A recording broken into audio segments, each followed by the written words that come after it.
So what if every single time you've tried to like change your mindset or, just think positive, you were actually trying to fix a broken radio by just punching the speaker? Right. Which, I mean, spoiler alert, it doesn't work. No, it really doesn't. And look, we have all been there. You are, completely overwhelmed. Your thoughts are just spiraling out of control. And someone with like the best of intentions comes up and tells you to just change your attitude. Oh, yeah. Just flip a switch. Exactly. Just flip a switch. But if it were that easy, if we could just manually override our thoughts like that, nobody would ever struggle with anxiety or stress. I mean, trying to wrestle your own thoughts into submission it's not just exhausting, it almost never No, works. it's a losing battle. It really Yeah. is. So, welcome to today's deep dive. We have this really fascinating stack of notes and articles in front of us, and our mission today is to completely dismantle how you view your own consciousness. Yeah, we're really breaking down the basics today. Right. Even if you consider yourself a complete beginner to all this, we're going to break down the fundamental difference between the brain and the mind. And, the stakes here are just incredibly high for you, the listener, because we operate in this world of absolute information overload, right? Oh, 100%. Constantly bombarded. Yeah, and the default societal response to all that pressure is to try and forcefully manage our internal monologue. We try to, outthink our own stress. Which is exhausting. Completely. And what the sources reveal today is why that forceful top-down management of your thoughts it's fundamentally flawed. But more importantly, they offer a mechanical explanation of what actually works once you stop conflating the hardware and the software of your own head. Okay, so let's unpack this hardware versus software idea. Because before we can stop struggling with our thoughts, we really have to accurately identify the equipment we are dealing with. Right. You have to know what you're trying to fix. Exactly. And in casual conversation, I mean, most of us use the words brain and mind totally interchangeably. You might say, my brain won't shut off, or you might say, my mind won't shut off to describe the exact same feeling. Yeah, we use them like they're the same thing. But the text draws a really sharp, uncompromising line between the physical and the experiential. So let's get into that. Well, we have to start by looking at the brain, obviously. The brain is purely and simply a biological, physical organ. It sits inside your skull, it has weight, it has mass, and, blood flow. Right. It's tangible. Very tangible. Mhm. It operates through 86 billion neurons, firing electrical signals across synapses, and it's driven by this incredibly complex soup of neurochemistry. And because it's a physical mechanism, it can actually be measured, right? Exactly. We can put you in an fMRI machine and actually watch the blood flow change.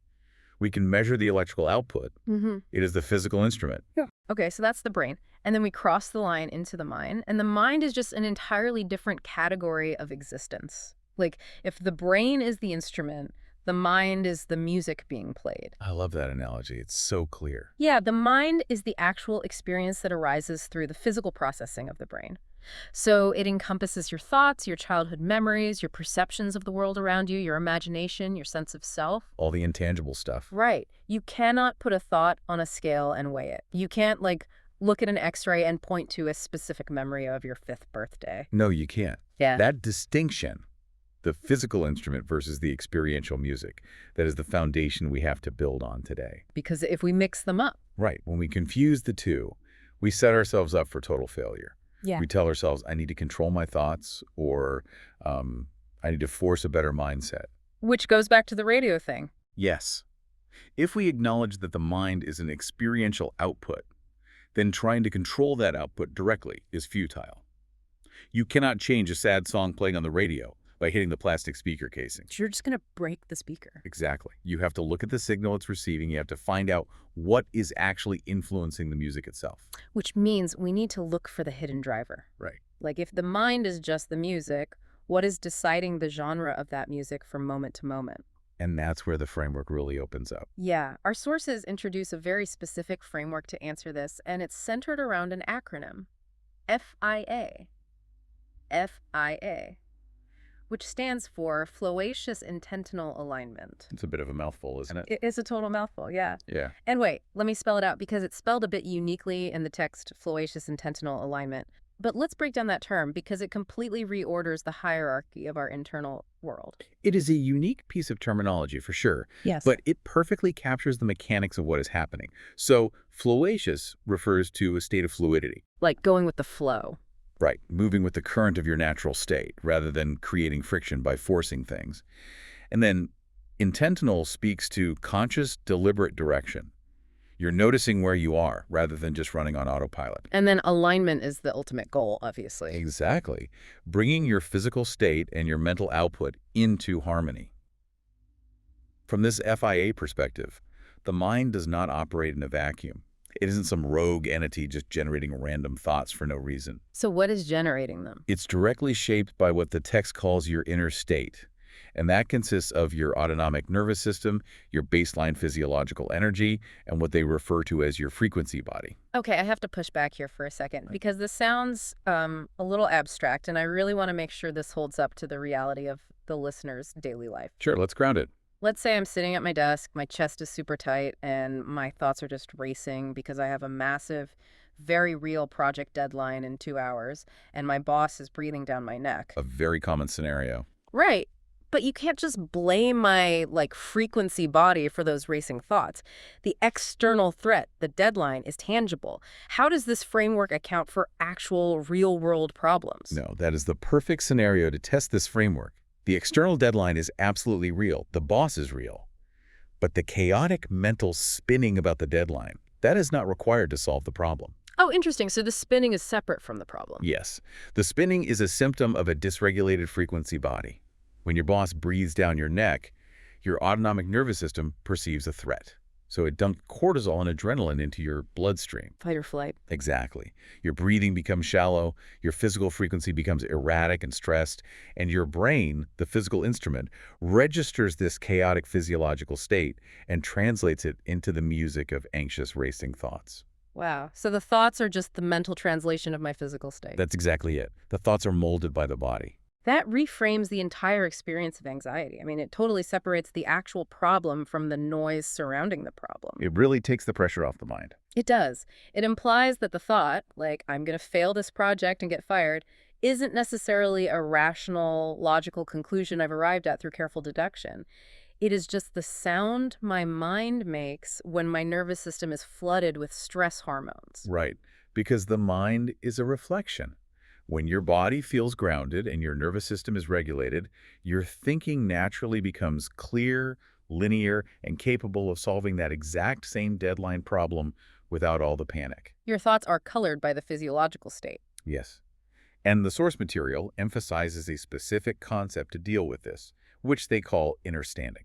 Okay, yes. Explain the difference between understanding and just understanding, because the text makes a real point to separate those two words. Well, understanding is an intellectual pursuit. It's the brain doing the work. Like, you can read a textbook about the nervous system, memorize the function of the amygdala, and understand it intellectually. You have the data. Right. But understanding is visceral. It is an experiential knowing from within the body. It's the ability to pause in the middle of that stressful workday, recognize the tight chest and the shallow breathing, and viscerally feel how that physical state is driving the frantic thoughts. Rather than getting sucked into analyzing the thoughts themselves. Exactly. You're observing the engine, not just reading the dashboard. So if my thoughts are just a reflection of my underlying state, my frequency body, we have to figure out who or what is tampering with my body's baseline in the first place. Like, what inputs are cluttering up the system? And that's where the sources introduce the layers. Right. They peel this back by dividing the mind into two distinct layers that are constantly feeding us inputs, the personal mind and the shared layer. And differentiating between these two layers is absolutely critical for anyone trying to clear their mental clutter. The first layer, the personal mind, is what you typically identify as you. It's all my own stuff. Yeah. This contains your specific historical baggage. It's your life experiences, the behaviors you learned in childhood, your personal emotional triggers, your unique sense of identity. So when an event happens, your personal mind filters it through everything that has ever happened to you personally. Exactly. It's your own private database. Okay, that makes total sense. That's the personal lens. But the second layer, the shared layer, is where this gets incredibly expansive. The text describes the shared layer as the collective patterns that influence how we all think and feel. It's the invisible web connecting us. Yeah. Our culture, our physical environment, and especially the immediate emotional energy of the people around us. And there is this specific, almost poetic phrase used in the sources. borrowed rhythms. I'm glad you brought that up because the concept of borrowed rhythms is one of the most liberating ideas in this entire framework. Liberating how? Well, we don't exist in isolation, right? We are constantly syncing with the world around us. But the crucial mechanism to understand here is that we do not sync consciously. We sync viscerally and biologically. Because we're social creatures. Deeply social. Human beings have nervous systems evolved to co-regulate for survival. Okay, let's break down the mechanics of that. How exactly am I catching someone else's rhythm? Like, practically speaking. Okay, think about when you walk into a room where people are tense or panicked. You don't consciously decide to become anxious, do you? No, you just suddenly feel it. Right, because your brain subconsciously reads 1,000 microscopic cues in a split second. It notices the micro-expressions on people's faces. It hears the slightly elevated pitch in their voices. The rapid, shallow breathing. Yes, and it might even be picking up on stress pheromones. We don't even realize it's happening. Your autonomic nervous system detects these cues and, for survival purposes, shifts your own physiology to match the group. So it's preparing me for whatever threat they are sensing. Exactly. Your heart rate variability changes. Your cortisol spikes. My physical instrument starts tuning itself to the tense environment. Yes. Your frequency body alters to match the room. And because your state has changed, the music of your mind changes. Suddenly, you are having anxious thoughts. Wow. And the trap is that you assume those thoughts are your own organic creations. You try to psychoanalyze yourself, wondering why you are suddenly so worried about your own life. But they aren't my thoughts at all. They aren't. They are a borrowed rhythm. You are literally vibrating with the ambient stress of your environment, and your brain is just doing its job by translating that physical vibration into corresponding anxious thoughts. That is a staggering realization for anyone who struggles with chronic mental clutter. It changes everything. It really does. It means that when you are endlessly analyzing a specific worry, you might be trying to solve a math problem that isn't even yours to solve. You have just viscerally caught the rhythm of a dysregulated environment like catching a cold, and your mind is generating the symptoms. And this biological reality is exactly why the traditional advice of just fix your mindset or think positive completely falls apart. Because the hardware is already compromised. Exactly. You cannot outthink a borrowed rhythm that is already latched onto your autonomic nervous system. Yeah. You cannot forcefully inject positive thoughts into a system that is currently flooded with survival neurochemistry. It's like trying to bake a cake in an oven that's turned off. Right. You have to address the state of the system itself. Okay, so let's move into the practical application of this, because we know about the frequency body now. We know about flowacious intendinal alignment, FIA. We understand how easily our inner state is hijacked by the borrowed rhythms of a shared layer. So what do we do about it? Yeah, how do we actually tune the system? If the listener is sitting in their car or at their desk and the music of their mind starts sounding chaotic, what is the actual mechanical step-by-step to shift the state? The core takeaway from the text requires a complete inversion of how we normally handle stress. The directive is stop fixing and start regulating. Stop fixing the thoughts. Do not fight the thoughts. When the mental spiral starts, your first instinct is usually to engage with the content of the thoughts. You try to argue with them, rationalize them, suppress them. Which just gives them more energy. Exactly. It says we must drop the content entirely and focus on the container. So stop fixing the music, start tuning the instrument. But what does tuning the instrument actually look like in practice? It looks like fundamentally changing the questions you ask yourself in moments of distress. Normally you ask, why am I thinking this way? Or, how do I solve this hypothetical disaster my brain just invented? Right. Instead, you must step back and ask, what physical state am I in right now? You shift your attention away from the mental narrative and you scan your physical body. Looking for tension? Yeah. You notice the clenched jaw, the raised shoulders, Yeah. the fact that you haven't taken a full breath in 10 minutes. You are practicing that inner standing we talked about. Yes.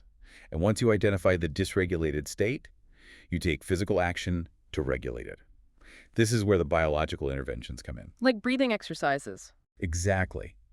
You change your breathing pattern to signal safety to your nervous system, like taking long, slow exhales, which actually stimulates the vagus nerve and lowers the heart rate. And what about the borrowed rhythms? Well, you might need to physically step away from the environment that is supplying that rhythm. You take a walk, you get a drink of cold water, you ground yourself in the physical present, you do whatever is required to stabilize the frequency body. And the promise of the FIA framework is that once you stabilize the physiological system, You don't even have to try to think positive. The thoughts will naturally follow the newly regulated state. The clarity just like arrives on its own. It does. And think about your own life. The listener has absolutely experienced this without realizing the mechanics of what was happening. Oh, for sure. Think about those rare, beautiful moments where thinking feels effortless, where a difficult decision suddenly becomes incredibly obvious, or a creative solution just pops into your head. Out of nowhere. You didn't wake up that day and suddenly become a genius. You didn't forcefully think your way into that clarity. You were probably just taking a walk in the woods or like standing in the shower, or you finally got a full night of uninterrupted sleep. Precisely.